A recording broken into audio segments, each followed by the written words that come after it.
Bonsoir et bienvenue dans Sport 10, votre magazine sportif qui traite donc de l'actualité sportive du département. Ce soir, nous reviendrons sur la saison de hand, bien sûr, sport collectif impacté par la situation sanitaire.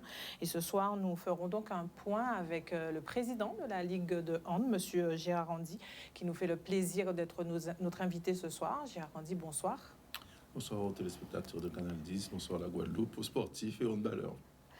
Nous ferons donc également un point sur la situation sanitaire avec les nouvelles restrictions au niveau de la pratique sportive. Et on débute ce soir donc avec l'athlétisme. Ce week-end, il y aura une compétition qui concernera les minimes jusqu'au master. Donc 2 jours de compétition. Samedi 29 à 15h, cette compétition aura lieu à Sainte-Anne. Il y aura du 80 mètres haies, du 100 mètres haies, du 110 mètres haies, du 80 mètres, 120 mètres, 1000 mètres, 800 mètres, 200 mètres, 400 mètres, 100 mètres également, longueur et triple saut du côté de Sainte-Anne ce samedi. Et puis le dimanche 30, à partir de 8h aux Abîmes, il y aura du 5000 mètres, marche, 10 000 mètres, 5000 mètres, du poids, du javelot, du disque et de la hauteur. Quelques compétitions, bien sûr, qui peuvent encore se pratiquer puisque l'athlétisme est en extérieur et pour les jeunes, voire même aujourd'hui plus. Donc, au niveau donc, de cette activité, on sait qu'il y avait eu pas mal de soucis pour pouvoir organiser les compétitions du côté de l'athlétisme. Aujourd'hui, ils ont la possibilité, ils ont réussi à remettre en place un calendrier sur cette fin de saison. Et donc, il y aura 2 jours de compétition ce week-end. Depuis plusieurs semaines, comme vous le savez, la pratique sportive collective est à l'arrêt. Donc, le préfet de région, Alexandre Rochat, s'est exprimé encore cet après-midi. Donc, de nouvelles propositions pour le sport ont été faites, entre guillemets. Pas, en tout cas pour l'instant, pas de changement en ce qui concerne les salles de sport, fitness et salles de danse qui restent toujours fermées. Les établissements sportifs couverts ne sont autorisés que pour les sportifs professionnels et sportifs de haut niveau. Le sport et l'activité physique individuelle en plein air, hors établissement recevant du public tel que les stades, sont autorisés en dehors des horaires du couvre-feu dans le respect des gestes barrières. Donc quelques petits, et on sait aussi que donc, la pratique sportive est toujours autorisée pour les mineurs en extérieur. Et donc, à partir de la semaine prochaine, ça va aussi être possible dans les gymnases pour les mineurs au niveau des scolaires et autres. Donc voilà. Des petites améliorations, mais on attend encore la semaine prochaine puisque normalement, il va y encore avoir de nouvelles annonces et on espère en tout cas pour la pratique des adultes que les choses encore se libèrent un petit peu plus au niveau des espaces couverts. Voilà, je pense que je vais me tourner vers mon invité. Je pense que justement, la situation sanitaire nous laisse toujours un peu dans le flou de la pratique. La Ligue de hand a fait le choix d'arrêter ses compétitions. Aujourd'hui, vous êtes encore plus conforté avec l'évolution de la situation dans ce choix qui a été fait? Ouais, de toute façon, je pense qu'il n'y avait pas moyen de faire autrement, puisque on avait beau essayer, on a tout fait pour relancer au mois de janvier, après la première vague qu'il y avait eu au début d'année. Après les vacances de la Toussaint, on a pu relancer les jeunes. Ensuite, on a essayé de relancer les seniors. Mais à un moment donné, on ne peut plus suivre, puisque, bon, on est quand même discipliné, donc on suit les directives. Et ça n'est plus organisable. Donc, et puis aussi, les pratiquants, à un moment donné, commencent aussi à se lasser, à être fatigués. Et on ne peut plus aller plus loin. Donc, comme l'ensemble des sports collectifs et la plupart des sports, on a été contraint d'arrêter. Mais on a arrêté uniquement pour les seniors, puisque ce sont eux pour lesquels on n'avait aucune possibilité. Donc on a quand même voulu aller jusqu'au bout avec les jeunes. Les jeunes ont pu jouer, ils ont joué en extérieur. Ils ont joué comme ils ont pu, dans les conditions difficiles, mais on a réussi à maintenir le championnat des jeunes et on va essayer tant que faire se peut, de faire les finalités, c'est-à-dire les finales de Coupe de la Guadeloupe, d'essayer de faire de belles finalités, qu'elles soient à huis clos ou avec public, on verra.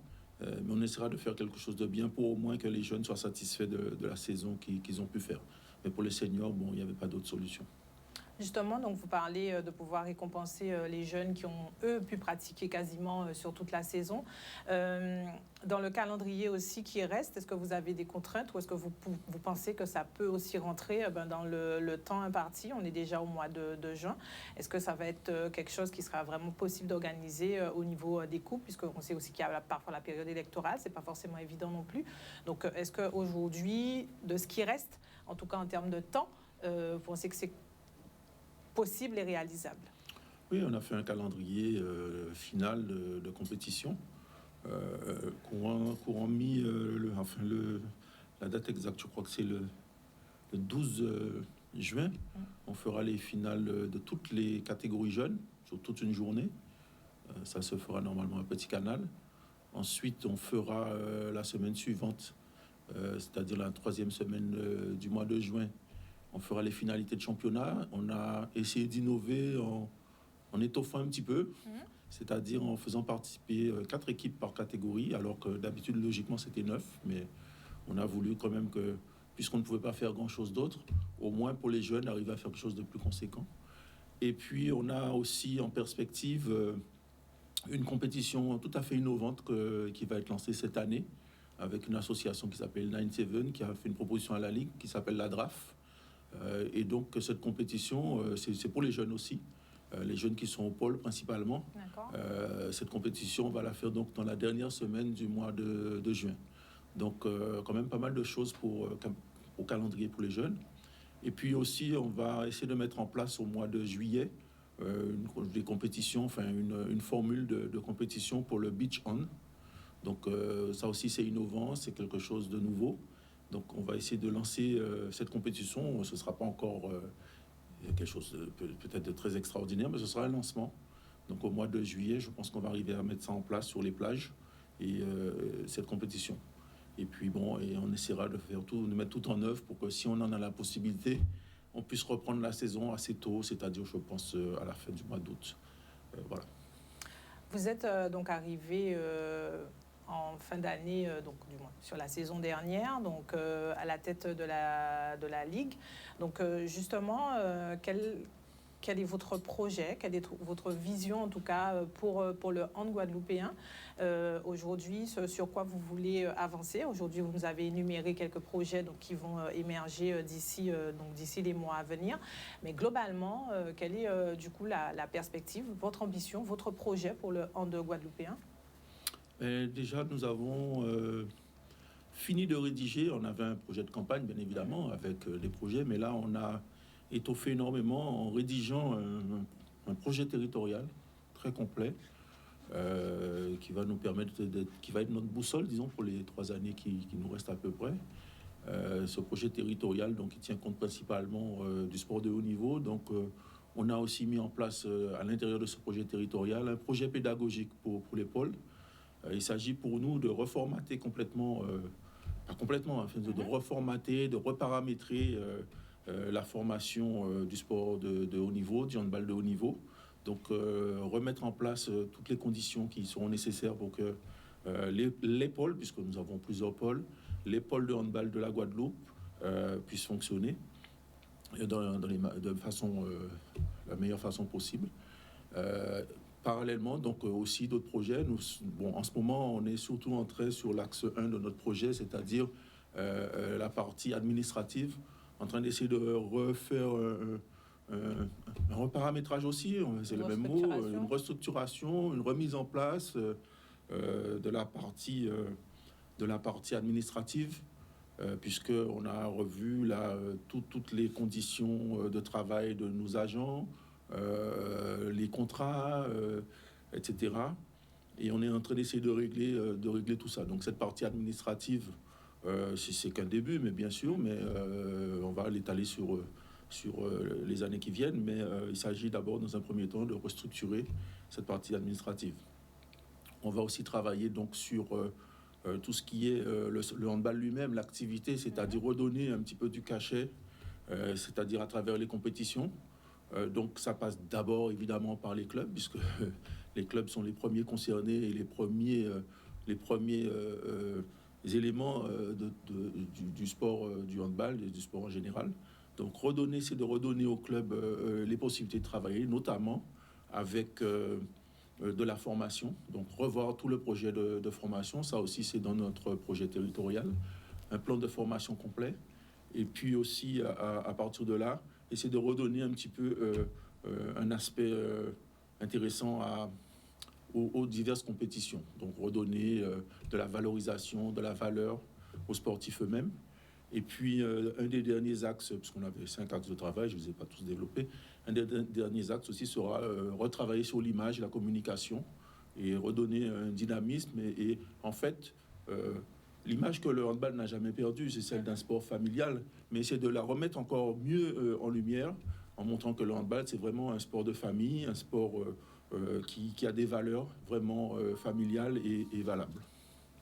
Justement, donc on voit quand même, oui, que votre projet a pris le temps de se structurer sur cette année, sur cette année, on va dire, un peu off, puisque ça vous a laissé le temps de pouvoir dessiner ce vrai projet. Donc, un petit mot, donc vous avez parlé des différents pôles. Alors, justement, au niveau du hand, est-ce que vous pouvez nous expliquer comment sont répartis les pôles, comment ça fonctionne? Parce que c'est vrai que vous avez un peu cette particularité d'avoir, du coup, plusieurs pôles sur le territoire ou dans d'autres activités où tout est centralisé un peu au CREPS. Au niveau du hand, ça ne fonctionne pas de la même façon. Oui, le handball est tout à fait à part. Depuis pratiquement le début, il y a eu une petite partie de travail au tout départ au niveau du CREPS, mais ensuite... le handball s'est très vite familiarisé avec la Basse-Terre, et notamment le lycée Gerville-Riache, qui est le point d'ancrage de ces pôles, puisque nous avons en fait 3 pôles. Un pôle accession garçon, un pôle accession filles, et puis aussi le fleuron de ce qu'on peut appeler les pôles en France, il y en a très peu, un pôle excellence filles. Ce pôle excellence filles qu'on a depuis 3 ans à peu près, et qui nous vient du travail qui a été fait en avant, et qui permet maintenant que la Guadeloupe puisse disposer de ce pôle excellence, mais qui est un pôle aussi qui rayonne sur l'ensemble de notre zone Antilles-Guyane, puisqu'il regroupe à la fois les meilleures joueuses de la Martinique, de la Guyane et de la Guadeloupe. Donc ces 3 pôles sont effectivement centralisés à Basse-Terre, mais on travaille aussi surtout sur un réseau, puisque c'est un réseau en fait d'établissements qui permet de pouvoir faire fonctionner ces pôles. Donc en plus du lycée Gerville-Riache, d'autres établissements participent, le lycée professionnel Nicolo à Rivière-des-Perles, le lycée du Charmois de Saint-Claude, les collèges des Roches-Gravées et de Trois-Rivières et Joseph Pita de Basse-Terre, et aussi le lycée de Blanchette, le professionnel de Blanchette. Donc avec cet ensemble, on a appelé ça un réseau, cet ensemble d'établissements, ça nous permet de travailler sur des tranches d'âge depuis la 4e jusqu'à la terminale. D'accord. Donc du coup, une fois qu'on intègre le pôle, on peut donc vraiment, effectivement, vous faites un travail qui dure vraiment plusieurs années, puisqu'effectivement, comme vous le dites, vous avez la possibilité d'aller jusqu'au lycée. Et c'est vrai aussi que du coup, c'est quand même une belle particularité pour votre pôle, et ça permet aussi de faire un travail peut-être plus conséquent et d'avoir une formation encore plus large pour les joueurs. Oui, mais ce n'est que la partie, on va dire... de l'iceberg, parce que la formation commence très tôt. Et on a la problématique des sections sportives qui existaient, qui étaient assez florissantes en Guadeloupe, qu'on a un peu perdu.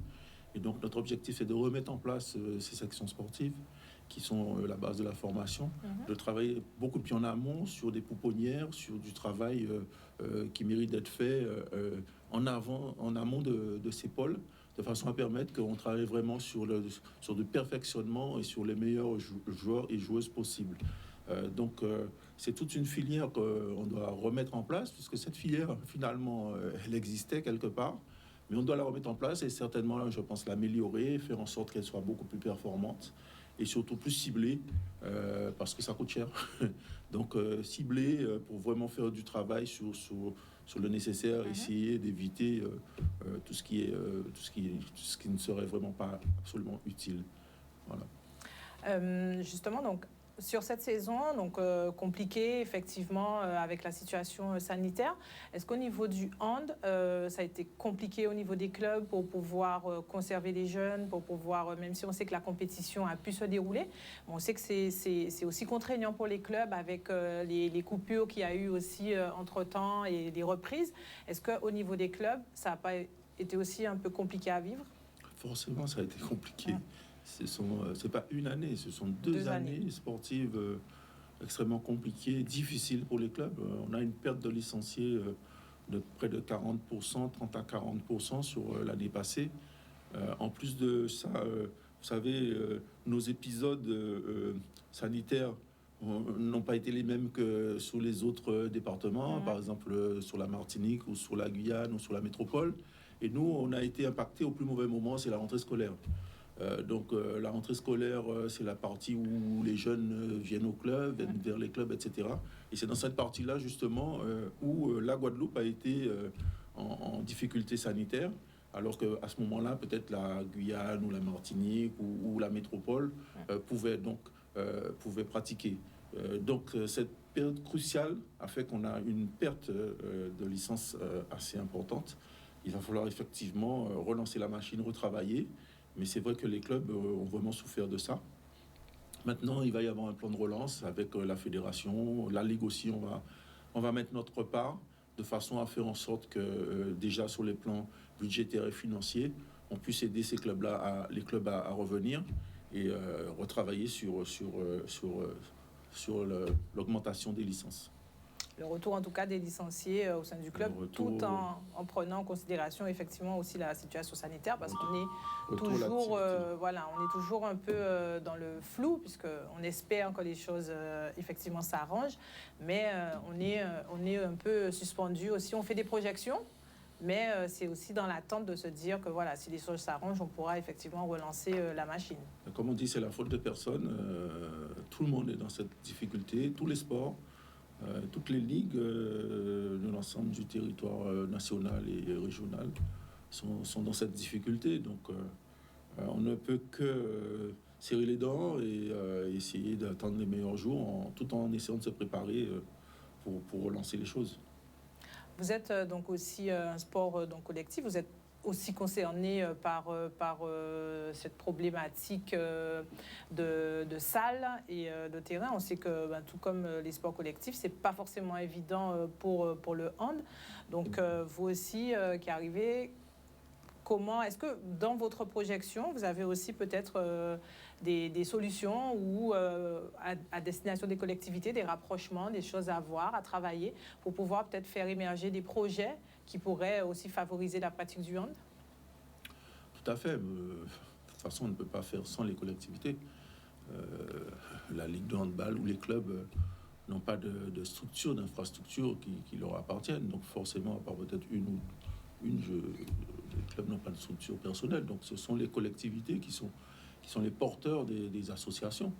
Et forcément, on doit travailler avec elles. Mais bon, les collectivités, effectivement, jouent le jeu. Ça pourrait être mieux ou mieux organisé peut-être, mais ce sont des choses qu'on doit voir, qu'on doit retravailler, reformer, reformuler avec les dirigeants des collectivités, les maires, etc. Donc oui, ces projets ne passent forcément par une symbiose entre les collectivités, les communes, les communautés d'agglo et les clubs et la Ligue, pour qu'on puisse effectivement mettre en place nos projets. Mais c'est vrai que nous avons des projets qui sont déjà bien ficelés. Par exemple, dans le cadre d'Impact 2024, on a mis en place un projet de camp, en plus du projet de beach handball. On va mettre en place un projet de camp de handball sur l'année, en essayant de tirer parti un petit peu de l'expérience des jeunes joueuses et joueurs que nous avons en métropole, qui sont professionnels et qui vont aussi participer à ça. Donc leur participation, leur vécu, leur expérience va nous servir aussi pour pouvoir travailler sur la formation des jeunes qu'on a ici, sur leur socialisation, sur leur parcours à la fois professionnel, étudiant et sportif. Donc des projets donc, en cours. Cette année aussi, c'est une année olympique qui va être compliquée. Mais est-ce que ça peut être aussi un moyen? On sait qu'en général, quand c'est des années olympiques, ça peut être aussi des moyens déclencheurs pour certaines activités quand elles fonctionnent bien. C'est vrai qu'il y a des joueurs, des athlètes d'origine guadeloupéenne qui sont donc présents. Donc ça aussi, ça peut être un atout pour le hand, justement, parce qu'on sait que c'est une activité qui est très suivie aussi, très plébiscitée au niveau de l'équipe de France, qui peut vous ramener, bien sûr, peut-être des enfants sur la saison prochaine. Tout à fait. Les résultats des équipes de haut niveau et des équipes nationales, surtout quand elles ont en leur sein des joueurs issus de la Guadeloupe, comme nous en avons. La Guadeloupe, nous en avons plusieurs dans les différentes équipes de France, dans tous les sports d'ailleurs, mais en handball en particulier.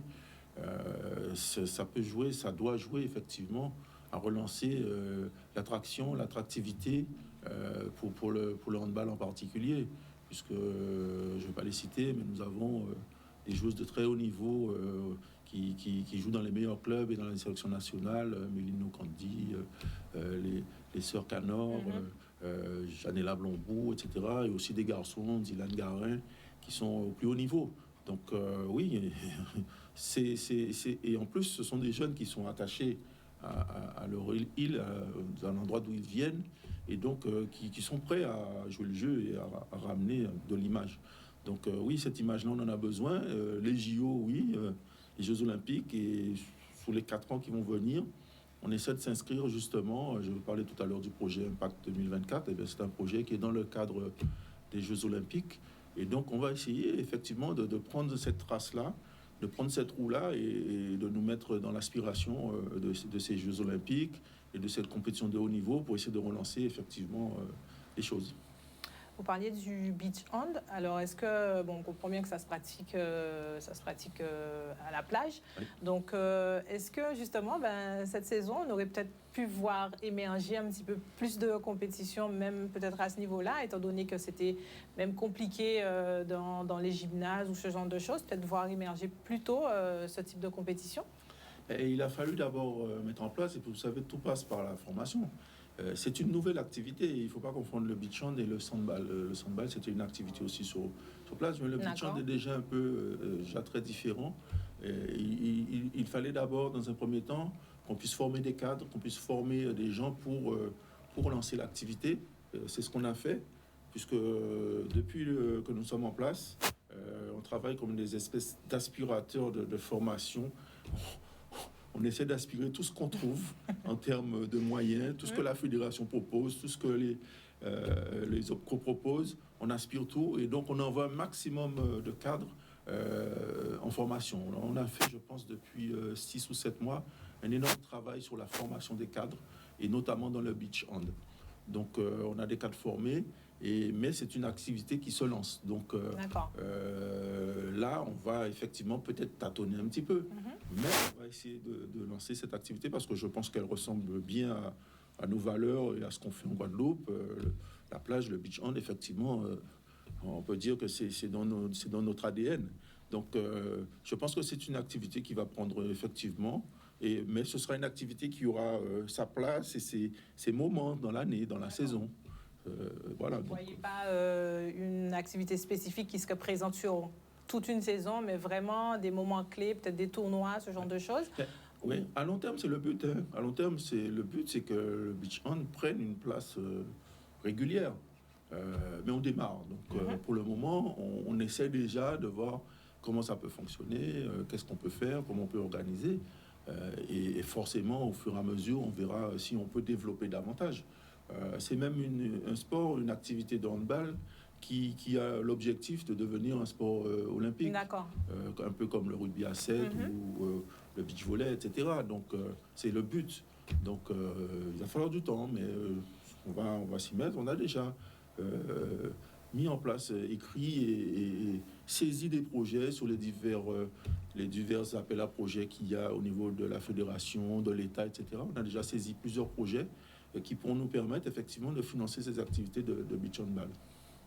Très bien. En tout cas, à terme, l'idée, c'est qu'il y ait quasiment des clubs spécifiques ou que à travers, parce que bon, après tout le monde n'a pas forcément non plus une plage à côté, donc ça demande aussi donc effectivement des moyens pour s'entraîner. Donc à terme, est-ce que voilà, ce serait des clubs existants qui pratiqueraient du beach hand, ou dans votre projet, c'est la volonté vraiment peut-être de faire émerger des nouveaux clubs?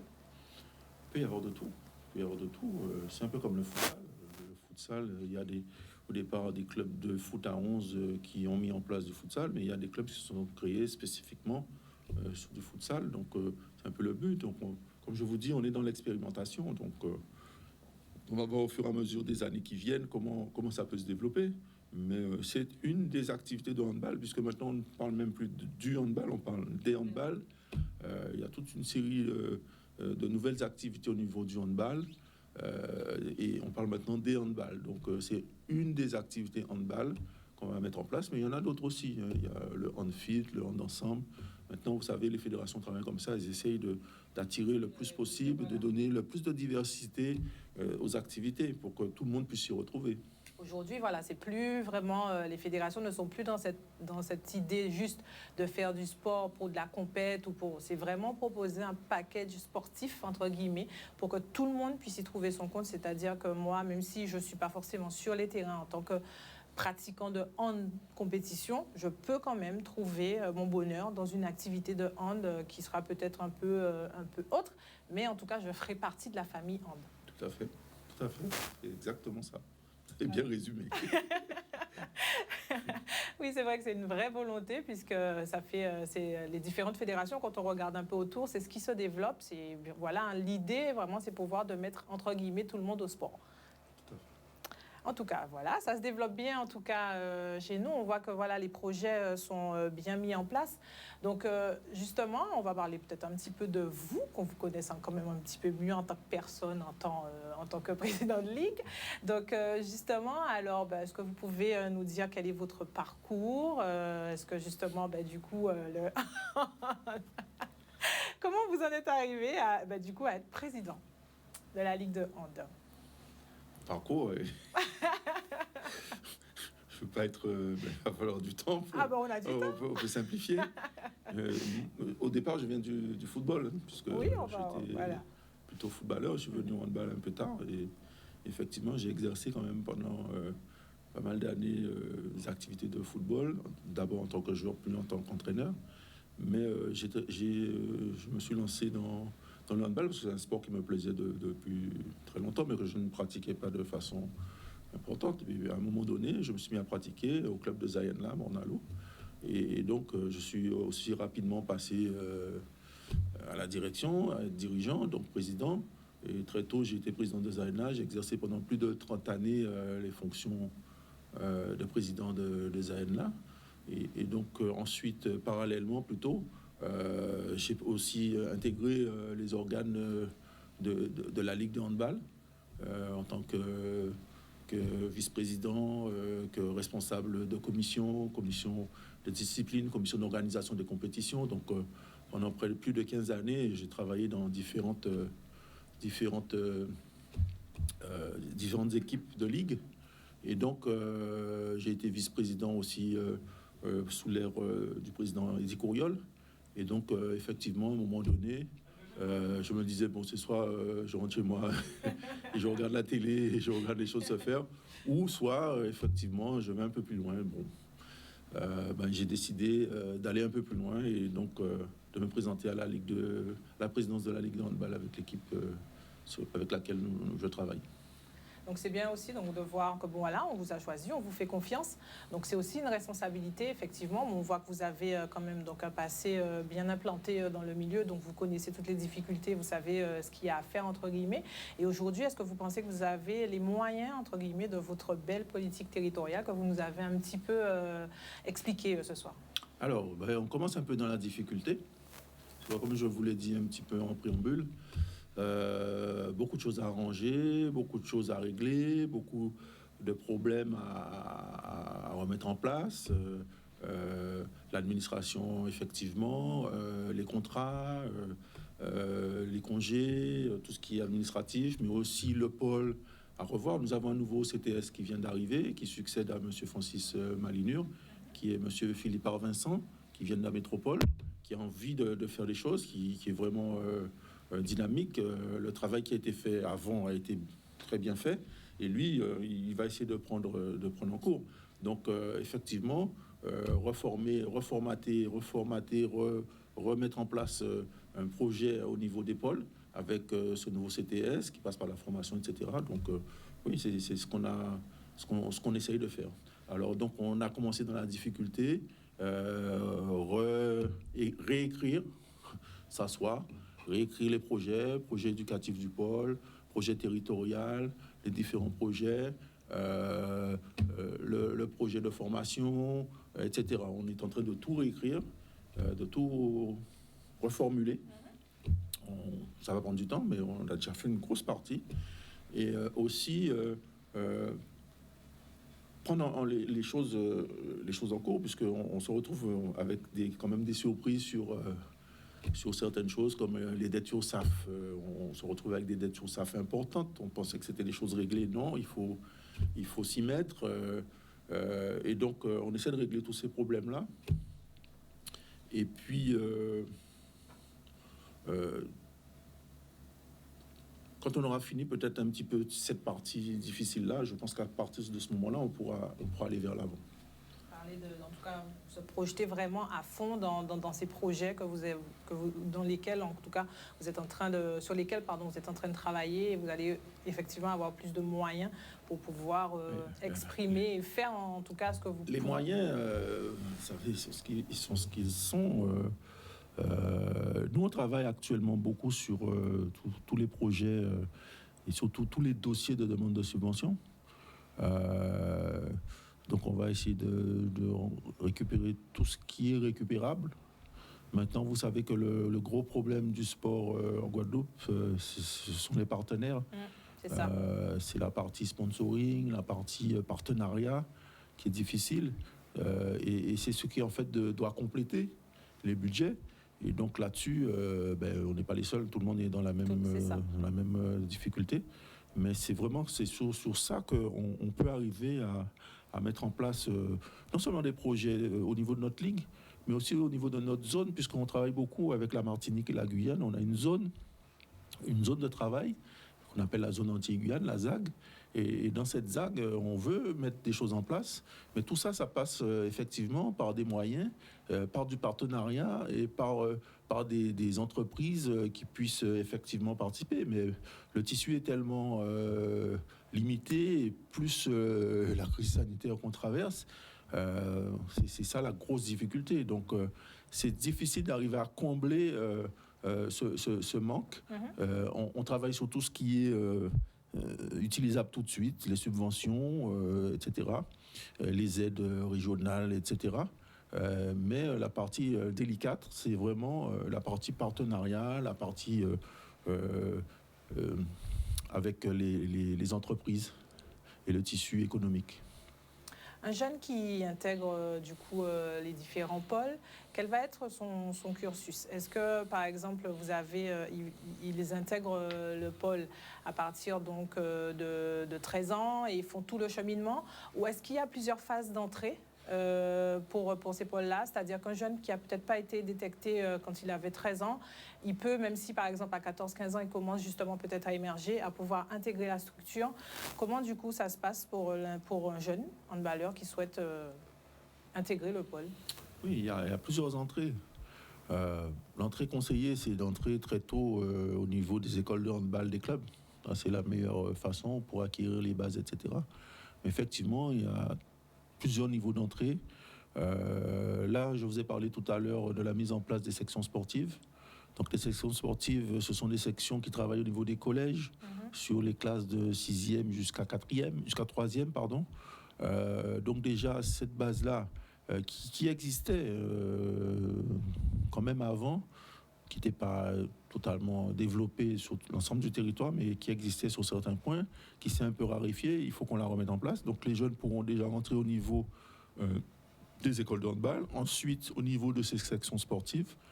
Et ensuite, il est possible d'intégrer les divers pôles dès la 4e, en ce qui concerne les garçons ou les filles. Mais ce n'est pas une obligation. Ensuite, il peut y avoir une autre entrée au niveau de la seconde pour les pôles. Mais un jeune qui est doué, qui est valable et qui explose à un moment ou à un autre peut toujours trouver une entrée. Puisque le but des pôles, c'est d'avoir les meilleurs éléments possibles, les meilleurs potentiels possibles. Après, les jeunes qui rentrent dans les sections pôles peuvent avoir plusieurs objectifs. Ils peuvent avoir vraiment l'objectif du très haut niveau ou simplement l'objectif d'avoir un double projet, c'est-à-dire de faire leurs études en même temps, de faire une activité qui leur plaît, de voir où ils pourront y aller avec, sans pour cela avoir automatiquement en vue, à l'esprit, de devenir des professionnels.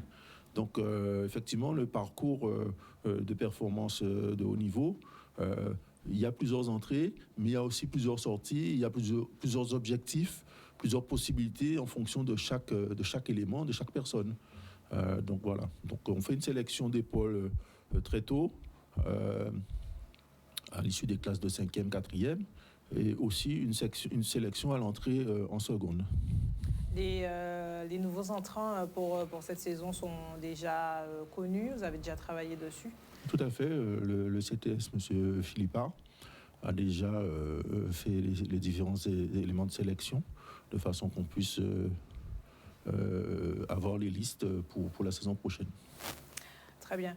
Et justement, donc, vous parliez des différents projets c'est chez Jeunes. Est-ce qu'on a beaucoup de départs au niveau de cette jeunesse de hand, ou est-ce que ça se maintient, ou c'est plutôt comme ça reste quand même équitable et ça permet d'avoir quand même après derrière un championnat suffisamment de jeunes, parce qu'on sait que c'est aussi ça une problématique, puisque beaucoup de jeunes ont envie de tenter leur chance, ont envie de partir.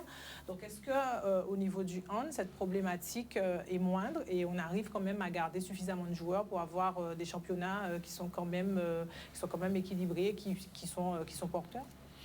C'est le même problème pour tout le monde. Nos jeunes partent. Alors, partir en soi, c'est pas forcément un problème. C'est revenir qui est le problème, ou ne pas partir pour rien. C'est ça aussi qui est le problème. Donc, quand je dis ne pas partir pour rien, c'est-à-dire avoir les moyens de pouvoir rester et de ne pas être obligé de partir. Donc, c'est la problématique qu'on a, et tout le monde est dans cette même problématique. On a la volonté que certains partent parce qu'on sent qu'ils pourront arriver à un très haut niveau, qu'ils pourront faire des formations de très haut niveau, non seulement dans le sport, mais aussi peut-être sur d'autres, et acquérir des niveaux très importants. Donc ceux-là, forcément, on se dit qu'il faut qu'ils partent. Le problème, c'est de savoir est-ce qu'ils vont pouvoir revenir. Et puis aussi, ceux qui n'auraient pas l'obligation de partir, il faudrait qu'ils puissent trouver les moyens de rester, et ceux-là ne les ont pas non plus. Donc c'est vrai qu'on a une très grosse saignée au niveau des jeunes, mais c'est une généralité en Guadeloupe. C'est un problème socio-économique qui dépasse nos compétences. Donc ces jeunes, on les voit partir, et effectivement, ça ne permet pas au club de se développer, puisque il faudrait qu'un minimum puisse rester pour qu'il y ait une base qui reste et qui attire le reste, etc. Donc on est toujours dans du renouvellement, dans des jeunes qui arrivent, qui partent, etc. Et le handball souffre de ça, mais comme toutes les autres activités sportives, on n'est pas ni plus mal logé, ni moins bien logé. Maintenant, les seules satisfactions qu'on a, c'est quand on voit des jeunes qui arrivent au très haut niveau, on se dit, bon, au moins ceux-là ont réussi, mais combien d'échecs ou combien de départs qu'on ne peut pas maîtriser. Tout à fait. On va justement se diriger vers votre autre activité. Justement, donc je voulais vous demander... Je pensais qu'on parlait que de handball, moi. Ah non! On a un petit peu de temps, on va parler de foot. Vous avez vous-même parlé dans votre portrait que vous étiez aussi donc investi dans le foot.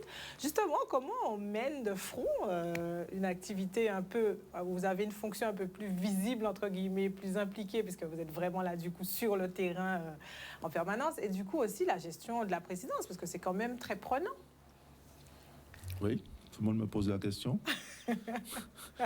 C'est compliqué. Bon, on va commencer par dire que j'ai une épouse qui comprend ça. Vous avez le plus important. Voilà. Et une famille qui comprend ça. Mais je suis avant tout issu d'une famille de sportifs. Donc, c'est dans l'ADN, c'est dans l'esprit de la famille. Ça vient de très loin. Donc, c'est difficile de se battre contre ça. Et puis, voilà, moi je suis dans le sport, j'ai ma profession, j'ai ma famille, j'ai 2 activités sportives, et après c'est tout.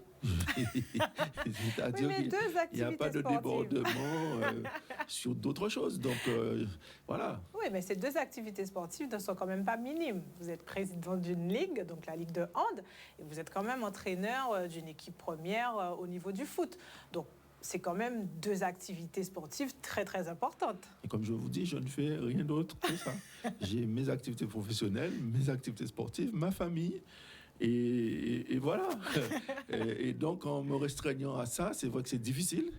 Mais bon, je suis toujours dans l'activité, donc c'est ce que j'ai toujours fait, donc j'y arrive. Peut-être que j'y arriverai pas forcément très très longtemps encore.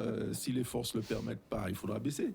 Pour le moment, j'y arrive, mais bon, c'est une question d'organisation, mais c'est une question d'envie. Et comme je vous dis aussi, c'est une question de cadre familial qui permet ça, qui fait que c'est quelque chose qui est admis, compris et entendu. Et donc, à ce moment-là, j'arrive à faire les choses, mais je suis chez moi tous les soirs. Et, et quand il n'y a pas d'activité autre, eh ben, je suis avec ma famille. Donc, voilà. Le ratio est satisfaisant. Oui, je pense. Justement, donc un petit bilan. Du coup, la saison de foot a été arrêtée aussi, hein, puisque vous étiez quand même une activité sportive qui a pu pratiquer, on va dire aussi sans encombre, quasiment sur une saison. Donc, vous, du coup, votre sentiment sur cette fin de saison, cette saison qui s'arrête un petit peu comme ça sur une décision, mais il n'y avait plus trop le choix. Oui, le football a été un petit peu mieux loti que les autres activités, puisqu'on a pu pratiquer on a fait presque toute la saison finalement. Oui. On a pu arriver sur les playoffs à 3 journées. Il ne restait plus que 5 journées. Donc voilà, au niveau de l'équipe que j'entraîne, le Phare, on a fait, je pense, une très très bonne saison. Et on a eu une mauvaise passe qui nous a coûté assez cher au mois de janvier, disons décembre-janvier. Mais sur l'ensemble de la saison, on peut être que satisfait puisqu'on a été présent sur tous les tableaux. On a été présent en Coupe de la Guadeloupe, la finale. On a été présent en Coupe de France puisqu'on a représenté la Guadeloupe. On a gagné la Coupe de France régionale. On est parti jouer le 8e tour. On a été présent sur la Coupe Vive, même si on n'a pas fait de bonnes performances. Et on a été présent dans la première phase du championnat et aussi dans la phase play-off. On est classé 3e de cette phase play-off. Je pense que l'AS Gosier aurait été championne, puisque ça aurait été difficile de pouvoir les rattraper. Mais bon, on ne sait jamais. Personne n'est à l'abri de quoi que ce soit en sport. Peut-être qu'une équipe aurait pu faire l'effort et les rattraper. Je ne sais pas si ça aurait été nous, mais peut-être une équipe aurait pu les rattraper. Mais c'est vrai qu'on est un peu frustré d'arriver à un moment et de ne pas finir les choses depuis 2 ans et de ne pas être sûr de dire, bon, ben voilà, le meilleur, c'est vraiment celui-là. Mais bon, sur les 2 saisons-là, je pense que l'AS Gosier mérite sa place. Mais en ce qui nous concerne au niveau du Phare, on ne démérite pas. On est maintenant, je pense, classé parmi les toutes meilleures équipes de la Guadeloupe depuis 3-4 ans. Et on ne fait que progresser. Donc, même si on n'atteint pas tous les objectifs qu'on se fixe, mais on a de l'espoir pour les années qui viennent. Justement, les années qui viennent, donc la construction de l'équipe, il va y avoir quelques changements où vous vous inscrivez justement dans la continuité de cet effectif que vous aviez pour cette saison, même si elle se termine là, mais qui a dans votre bilan qui était quand même relativement positif cette saison. Oui, ben, c'est essentiellement le travail des dirigeants, du président. Je pense que le Phare va gagner un peu en stabilité. C'est ce que lui manquait finalement sur les dernières années. C'est de pouvoir avoir un effectif qui ne bouge pas trop. Chaque fois renouveler l'effectif aux 2 tiers ou au tiers, ce n'est pas une très bonne chose. Changer d'entraîneur, puisque moi, je n'ai pas tout été entraîneur en continu au Phare. Donc je pense que c'est cette stabilité qui manque. Et puis je vais dire aussi une chose, un club c'est avant tout une commune, c'est un représentant d'une commune. Et je pense que tant que la commune de Petit-Canal et le club du Phare ne seront pas dans une symbiose totale et n'auront pas des objectifs communs, ça sera toujours difficile pour l'un ou pour l'autre. Je pense que cette année, si quelques objectifs n'ont pas été atteints, c'est parce qu'on n'a pas toujours été dans les meilleures conditions. Je ne suis pas là pour pleurer ou me plaindre, hein, mais bon, moi je fais avec ce que j'ai. Mais on a été dans des conditions quand même difficiles d'entraînement à certaines périodes où il nous fallait justement avoir la possibilité, si on voulait jouer au très très haut niveau, enfin très très haut niveau régional, Oui, je oui. m'entends, ou interrégional, si on voulait atteindre les sommets là, il fallait qu'on puisse être dans des conditions d'entraînement quand même meilleures. Donc c'est ce travail-là qui doit être mis en place. Je pense que le phare représente Petit Canal. Je peux le dire, c'est une équipe de Petit Canal et c'est la meilleure équipe de Petit Canal. Et c'est celle qui a les meilleurs résultats sur les dernières années. Donc il faut absolument que les deux entités, la commune, le club, puissent se retrouver, avoir des projets sur l'ensemble du territoire de Petit Canal pour que tout le monde en profite et que ce soit valable. Et le phare ne pourra atteindre des objectifs importants que si il a le soutien total de sa commune. Et réciproquement, la commune retirera les bénéfices de l'image du phare que si les deux sont vraiment en collaboration et en synergie totale. Très bien. En tout cas, merci, cher Arandi, d'être venu sur notre plateau pour pouvoir échanger autour du hand principalement et un petit peu du foot. En tout cas, je vous souhaite une bonne continuation pour vos projets, en tout cas dans le hand que vous nous avez présenté. Je pense qu'on pourra découvrir un petit peu durant les vacances le beach hand. Et puis voilà, donc j'espère que vous avez pu avoir un max d'infos sur le hand et que ça vous donnera peut-être envie d'inscrire votre enfant pour la saison prochaine. Nous, en tout cas, on vous remercie de nous avoir suivis et puis on vous donne rendez-vous la semaine prochaine pour un nouveau numéro de Sport 10. Et puis d'ici là, passez un bon week-end sportif et puis donc à la semaine prochaine. Bonsoir à vous.